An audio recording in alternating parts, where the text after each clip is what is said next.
Hi everyone, আজ কোনো vlog, আজ কোনো ভিডিও নিয়ে কথা বলবো না। বর্তমানে এখন যে পরিস্থিতিটা, জাস্ট সেটা মানে যতক্ষণ না পর্যন্ত এই জিনিসটা ঠিক হচ্ছে, as a content creator Facebook, YouTube, Instagram কোনো কিছুতেই আমি কোনো ভিডিও পোস্ট করব না। জাস্ট এটা জানান দেওয়ার জন্যই আমার আজকে এই ভিডিওটা তোমাদের সামনে নিয়ে আসা।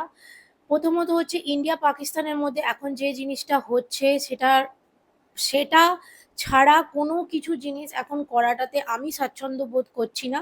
তো আমি যেহেতু কাল একটা জার্নি তোমাদের সাথে শেয়ার করছিলাম, আমি ভাবলাম ওইটার জন্য জাস্ট এই ভিডিওটা তোমাদের কাছে নিয়ে আসা আর এটা বলা যে পরিস্থিতিটা যতক্ষণ না পর্যন্ত ঠিক হচ্ছে ততক্ষণ পর্যন্ত আমি কোনো ভিডিও পোস্ট করব না, কিন্তু যখন পরিস্থিতিটা ঠিকঠাক একটু হয়ে যাবে তখন আমি আবার সমস্ত ভিডিও পোস্ট করব।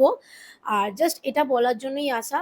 এখন আমাদের সবার ইন্ডিয়ান আর্মি পাশে, ফিল্ডে তো সাপোর্ট করা সম্ভব নয়, কিন্তু আমরা সোশ্যালি আমাদের কথা দিয়ে, আমাদের মেসেজ দিয়ে আমরা অনেকটা সাপোর্ট তাদেরকে করতে পারবো। আই হোপ যে জিনিসটা আমাদের সাথে কিছুদিন আগে পেহেলগাঁও অ্যাটাকে হয়ে গেছে সেটার যেন পুরোপুরিভাবে শেষ, এর একটা কিছু দেখা চাই।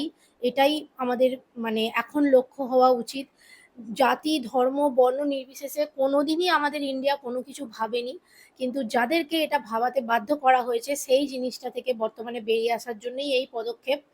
তো যাই হোক, জয় হিন্দ, ভারত মাতা কি জয়। আর আমি আবার ভিডিও পোস্ট করব যখন এই সমস্ত জিনিসগুলো একটু নর্মাল হয়ে যাবে। ওকে, বাই।